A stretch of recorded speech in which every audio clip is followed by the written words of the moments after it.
welcome to another segment of Come Sit Down, Let's Talk. I am Master Life Coach, Chief Curator of Embrace You Training Solutions, and Miss Get you together, honey. Like that's what we do. Yeah. So, because we are coming up to the love month of February, I wanted to tackle the conversation with relationship and marriage. Me and my concept coach, Shakisha Bracy, no shameless plug if you need her. Yeah.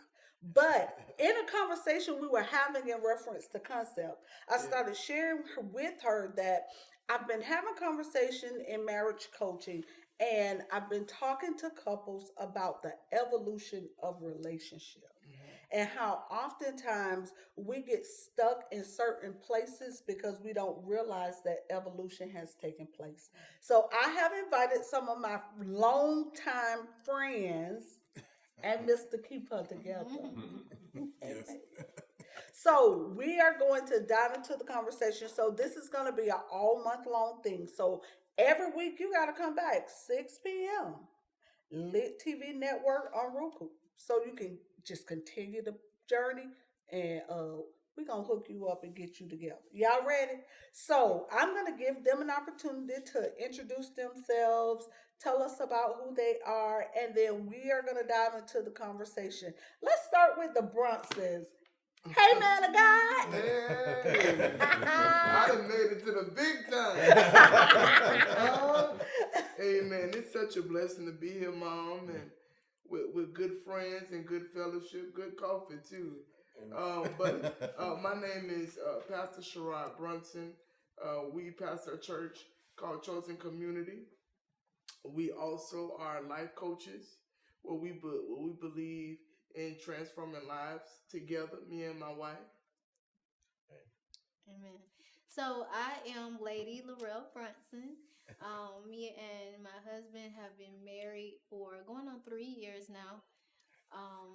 Going on 3 years. We have one puppy son. We don't have any kids, so our Midnight is spoiled too. yeah, he is. Our midnight. That's our son. Yeah, as he said, we're life coaches. We pastor Chosen Community Church. We also have a nonprofit foundation, Chosen Society, where we mentor youth and young adults as well. Thank you. All right, so we have the Westons. Y'all gonna tell the people about who y'all is. Well, first off, we're not gonna blow past the. I heard her say, "Mr. Keep You Together." Yes. Come on here, Doc. That's the first time I heard that. I ain't heard that before. You gotta have somebody level the ship. You know? Come on. We're the Westons. Thank y'all for inviting us and hosting us as well. We're the Westons. I'm E.C. Weston, my beautiful wife. All right. Charity Weston. And we are the founders of Lit Television Network. Okay.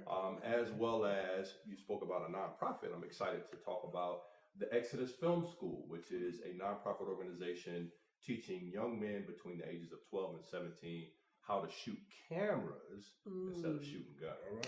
All right. Wow, that is awesome. Yeah, That's good. so we're excited launching here 2022. We're excited about that. So thank you guys for having us. We came to give you the real, so I hope y'all ain't, looking for nothing fake. We don't do fake around these parts. All right. So, Mr. Keep You Together. What's up? Well, He like, they know me. It's about Cedric Kennedy, the husband of this beautiful lady, innovator. She keeps all of us together, y'all. Literally. And me together too. So, just happy to be a part of this thing. Happy to be, that the Lord has given us a chance to be able to help each other. In this environment. Yeah, so everybody's talking about their nonprofit. We are getting ready to publicly launch our nonprofit as well. Everybody knows we do the Embrace You brand. And so our nonprofit is called Embrace You Outreach Cares. So, and the purpose of it is we want to be able to take coaching to the community. So because so many people feel that life coaching is out of reach, we want to be able to take it on all aspects, spiritual, relational, Yeah. financial, and leadership to the community. I've been meeting, I've selected the executive board. So we are in the works of building our initiative, building our mission statement and our vision statement, and we're looking to do our launch. I'm super excited about it. I'm new to the nonprofit sector, so well, yeah, yeah. And so when we did the nonprofit, like we went all the way through, like we already have our 501c status and everything. So we're super excited about it. So y'all can look forward to hearing about Embrace Your Cares. We have partnered with Jacksonville Housing Authority, so we are going to be able to go literally into the community centers of the low income residents to be able to provide workshops, coaching. Like I want to be able to take to them the stuff that we give to everybody else. So I'm super excited just to see what it unfolds. Yeah. So I'm super excited about that. And someone made the statement and said, "You say, Pastor, everybody head turn." Because we all pastor, and that's hilarious. But we are in the role of just people today. That's right. Yeah. I mean, we are a married couple. Me and Cedric, we've been married. We're coming up on 7 years. Congratulations. Yes, we're coming up on 7 years. And this is both of our second marriage. So we both were in long-term marriages. You were married, what, 20? Almost 21. 21 years, and I was married 19 years. So this is our second time at love, and we're determined to do it right. Yeah. It's the couple or the person that you have. Yeah. After dealing with and going through what I've gone through before, you realize now that it's putting the two people who are together is what makes it go. Yeah. It's got to be both of you with a same mindset. Somebody has a different mindset. Yeah, things are always going to be off. Right. So you gotta have that mindset of working things out, doing things together, and making things happen and working things out together.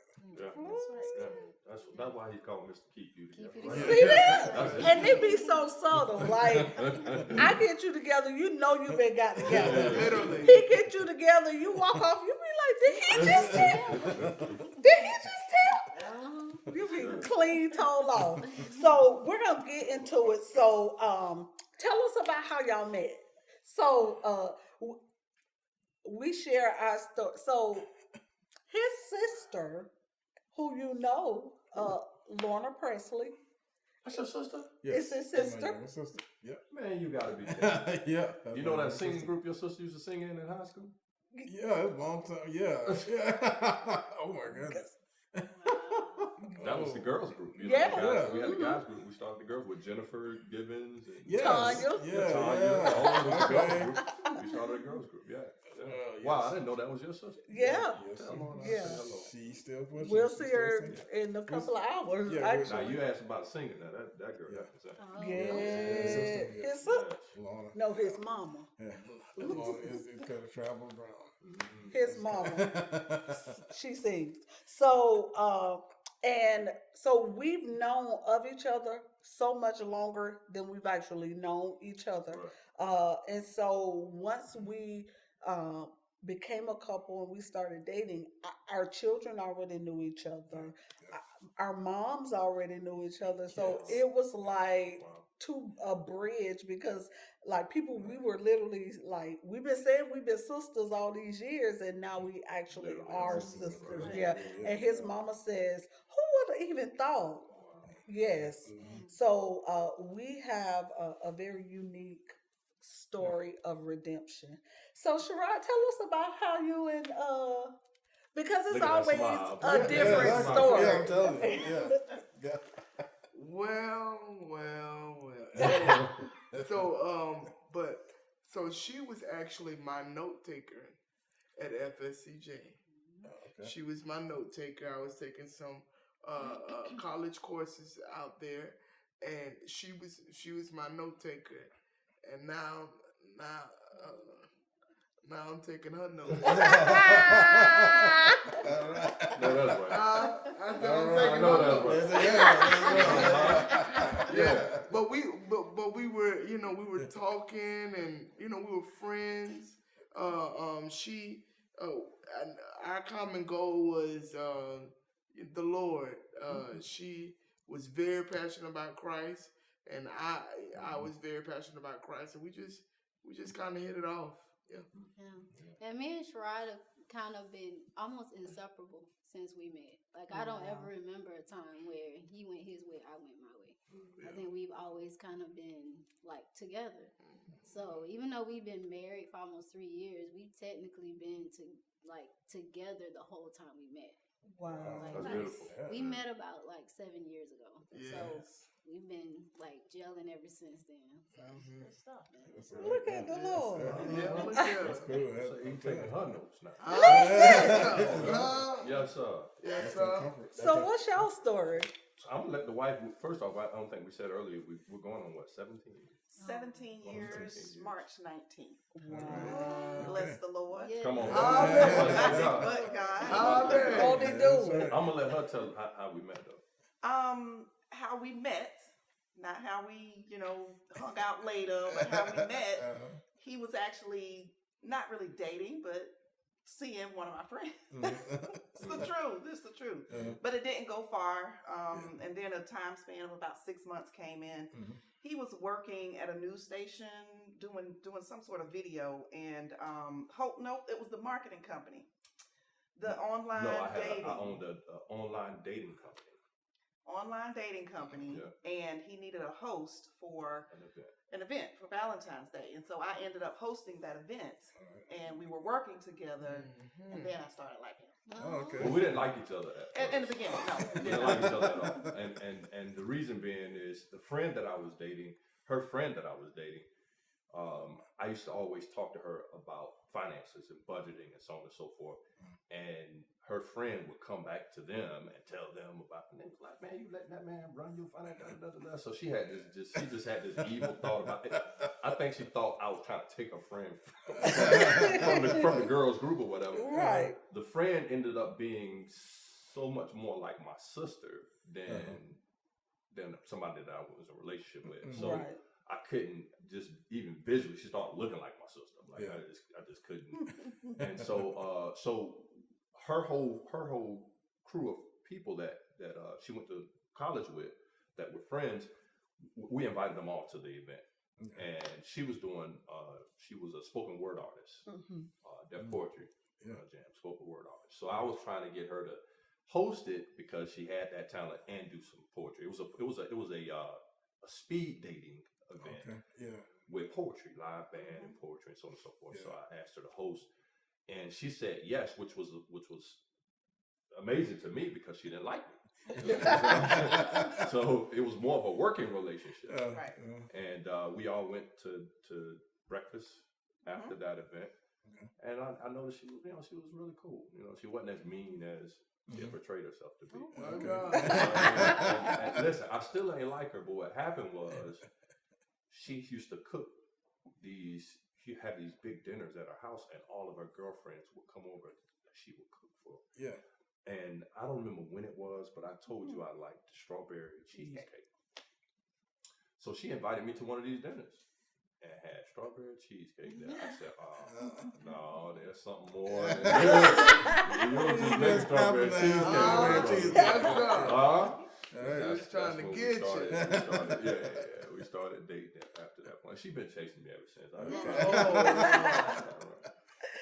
Now, courtship. Like, we don't have courtship in the traditional way of courtship anymore. Do you think y'all had a courtship? A time where, like, you were actually courting, like getting to know each other, having the conversations? Yeah, I would say yes. Do I think it should have lasted longer? Yes, but we did. We did lots of fun stuff. We traveled together. We did bowling. Social gatherings at the house. I dated her. Yeah. I dated her for over a year. Okay. And same thing with y'all? Child, with us,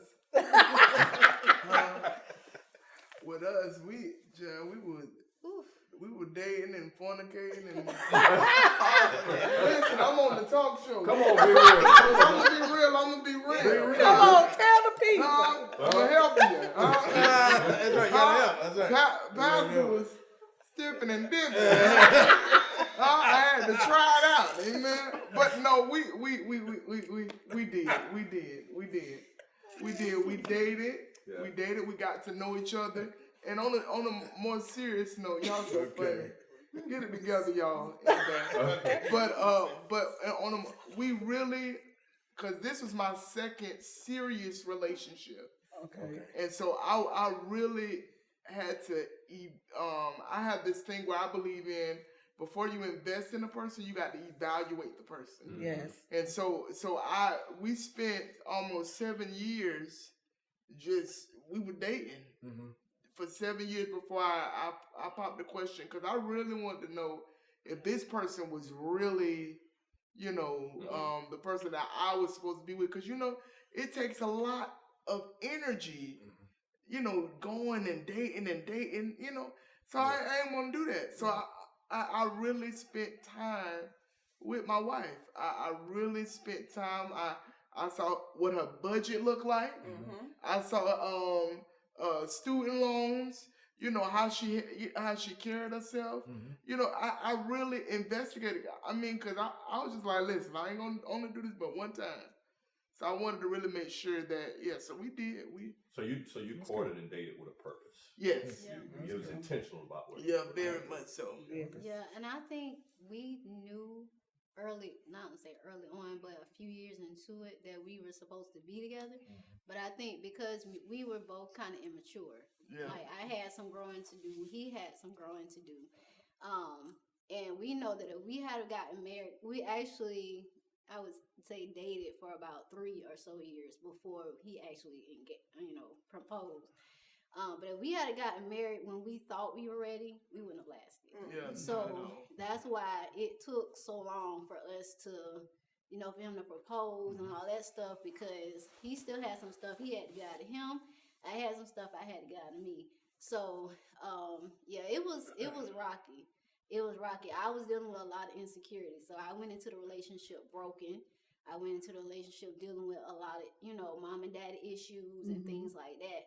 So I had to, mature. I had to mature a lot. And then on top of that, not being taught how to be married, not being taught how to be a wife. So I had to grow into all of that, just like he had to grow into some things as well. Right. So, I think that period of time helped us get to where we are, because even though it's been a rocky road, still we've learned how to, come together and truly be married. And not just be married, in front of everybody and be divorced, behind closed doors.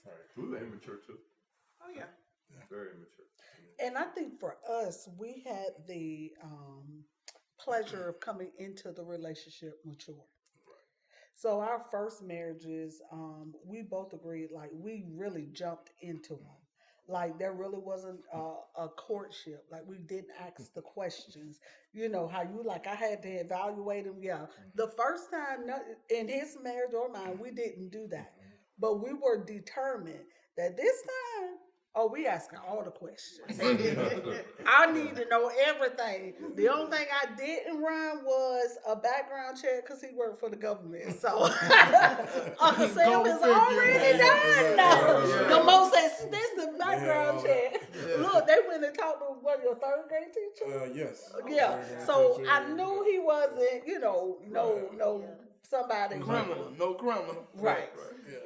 Thank y'all for helping me filter. Because that was when to go left. So I knew, that he was okay. But we had the conversations like, I need to know how you spend your money. Yeah.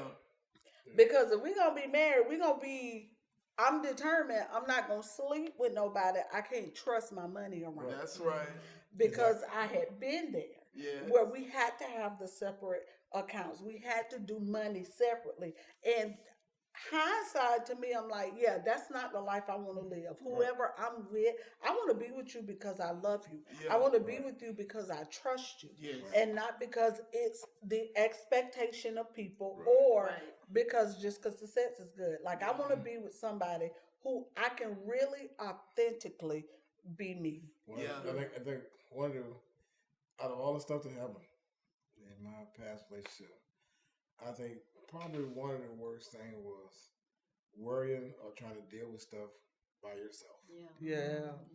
Talk about it, Pop. You know, you're trying to make sure the bills are paid. You're trying to make sure, work to make sure everything's together. But then at the same time, your significant other is really not helping. Just satisfied with the status. Right. You can't have somebody who's just satisfied with status. You got to have somebody who's willing. You got to have that.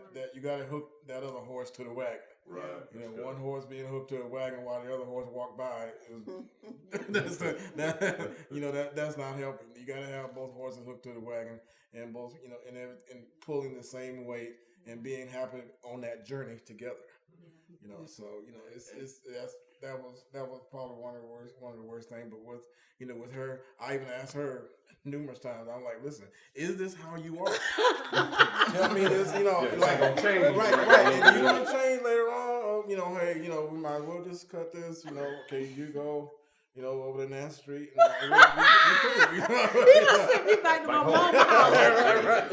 That's right. I don't blame him. Like, we just cut this thing here. But, I just couldn't, I didn't want to have to go through that and deal with that again. And with her, I felt comfortable with her. The comfort of talking to her, the comfort of just us laughing together. We could joke together, dance together, kid each other together, and at the same time cook a meal together and sit down and laugh and look at TV together and be content with sitting there holding each other's hand, watching TV together. In the whole 9 yards. That's good stuff. That was a comfort that you have with a companion, and not just somebody who you just with just to throw some time away with. Like it ain't all about sex. Because sex you can get from wherever. You can get it from wherever. Come on. It's about the relationship and the comfort that you have with that person. Like I said, the trust factor, like she was saying with the money and stuff like that. When you ain't got to worry about, you can lay $50 down, and that same $50. That same $50.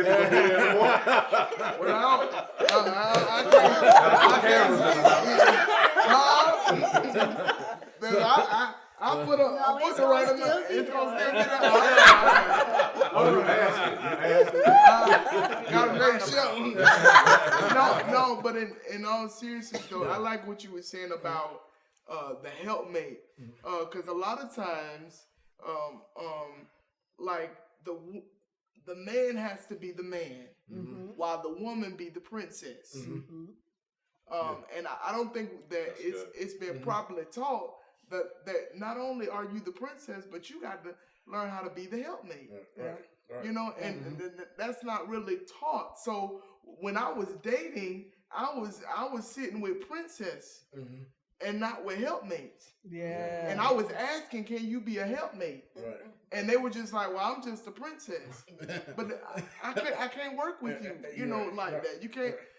So it is so relaxing to know that you have a helpmate. Right. Yes.